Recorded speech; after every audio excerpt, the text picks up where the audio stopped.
Hey there everybody, and welcome to the channel. I'm your host, Puborama, and in today's video we are going to be going over the math for the motorcycle clubs in Grand Theft Auto 5 Online. I purchased a $75,000 resupply for every motorcycle club business, and then I proceeded to sit and watch SpongeBob for 2 hours while making sure I didn't get AFK kicked from my computer. Basically, after 2 hours, we're going to do the math and see how much money the motorcycle clubs have accumulated, and then therefore calculate how much money per hour they make. And crazy enough, when we start off with the cocaine, it made a lot more than I predicted. It had $210,000 on the dot, and as you can see, I have my stopwatch. It's been running for 2 hours and 1 minute, which means that it actually earns more per hour than the bunker. The other day, I made a video on the bunker, calculating that it makes $94,500 every hour in Grand Theft Auto 5 Online, and it seems like most of the people in the comments agreed with the math I showed and couldn't really come up with a counter argument, and that's the exact same thing that I'm hoping people will have for today's video. Let me know if I messed up the math, and if I did, I'll quickly take down the video and make a revision. But to what I'm aware, the cocaine lockup makes $105,000 every hour. Judging that it took 2 hours on the dot for it to fill to $210,000 in products, and then just divide that by 2, and there you go, that's the math. Now, there are people out there that are going to say, well, what about the $75,000 resupply? But that is not used in any of the other YouTubers' math, so I'm not using that in my math because you don't have to purchase the resupply. You could have 4 people help you fill the business and boom, fill it all for free. And the other thing I should add is when you purchase these supplies, some people have added maybe they're adding in the 10 minutes you have to wait for them to arrive, but I also chalk that off to that's just user error, because you could very easily calculate at 1 hour and 50 minutes to purchase your supplies, and then right when it runs out, boom, do a sell mission, and it would arrive at the exact same time that the product has been sold. Wouldn't that make sense, right? With the resupply added into the math to see how much money you'd be making actually with the $75,000 purchased of supplies per hour, it's going to be $210,000 minus $75,000, which is $135,000. Divide that by 2, and you're making $67,500 every hour with the cocaine lockup. So, not bad at all. I mean, it is $67,000 added into your bank account for basically free, but you do got to take at least 10 minutes of your day to sell it, and if you don't have friends, maybe it'll be 20 minutes, so definitely keep that in mind. Next up, we have the methamphetamine business. The methamphetamine had $155,000 by the end of the 2-hour mark. Now, unfortunately, I can't really show the actual screenshot on stream because my business got raided and I had to wait an extra 10 minutes for it to hit that mark. I took the screenshot and then kind of lost it. So, big L on me, but just take my word that it had about $155,000 in product at the end of the 2-hour session, meaning that it earned $77,500 on average every hour because you just divide the 155 by 2.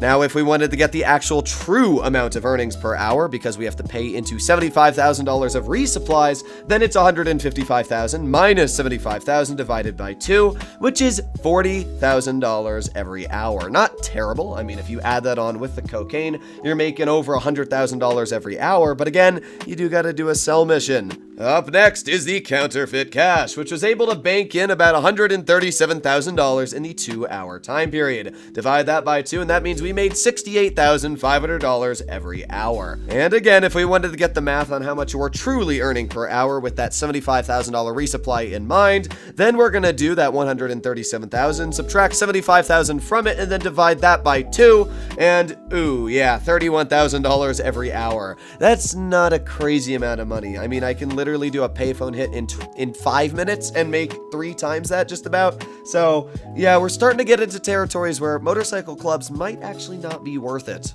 And finally, the last business we're going to talk about is the weed. You might be asking why I didn't put the document forgery in here, and it's a very simple answer. The Docs Forge is an awful motorcycle business. The only reason I own it is as a buffer raid so that my other businesses don't get the blow, and hopefully the Docs Forge will. I literally purchased my security upgrades on all my other businesses, but not my document forgery, just hoping that that is the one that does get raided. But yeah, Docs Forge is literally a waste of money and time. Please don't buy it, especially don't buy the upgrades like me, because I was foolish and tricks are for kids. But with that aside, the weed had $122,000 in the business after the 2-hour mark, meaning that if we divide that by 2, the weed is going to be sitting at $61,000 every hour. But again, if we want to do the math on how much it's actually going to make per true hour, let's do $122,000 minus $75,000, and that means we're going to have 47,000, divide that by 2, and oh, $23,000 every hour in profit.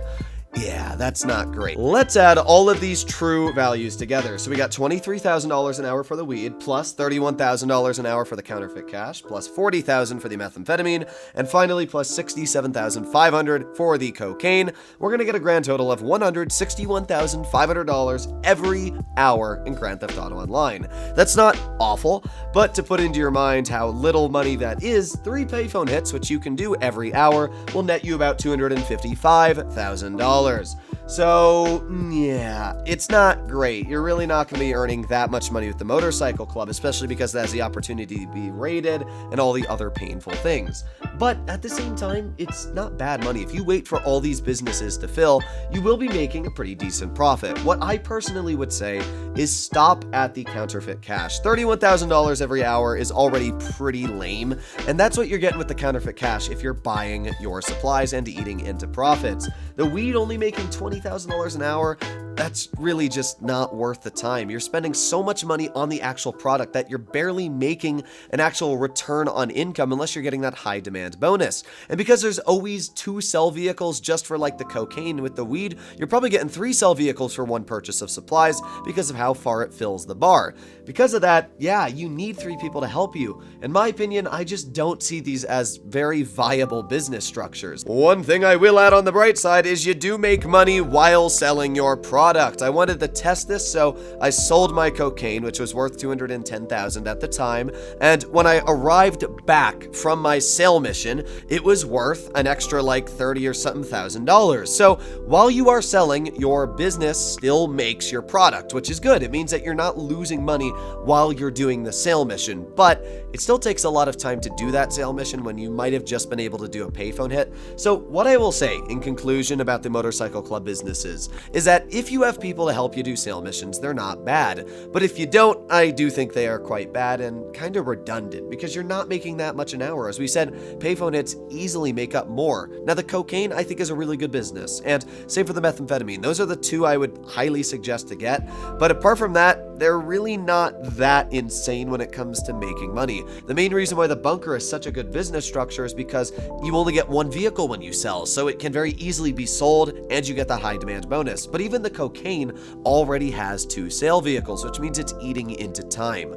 Either way, let me know what you guys think in the comments down below about these businesses. Overall, I don't think they're great, and I think that there's better money-making methods out there. Let me know. But either way, hopefully you enjoyed today's video, and if you'd like to see more like it, please consider smashing that subscribe button down below. It takes a lot of time to do this math, it really does, and it takes a lot of time sitting and watching SpongeBob while trying to record and edit the videos. So, if you enjoyed this and you learned something new, please consider smashing that subscribe button, but I'll see you in the next one. Bye-bye!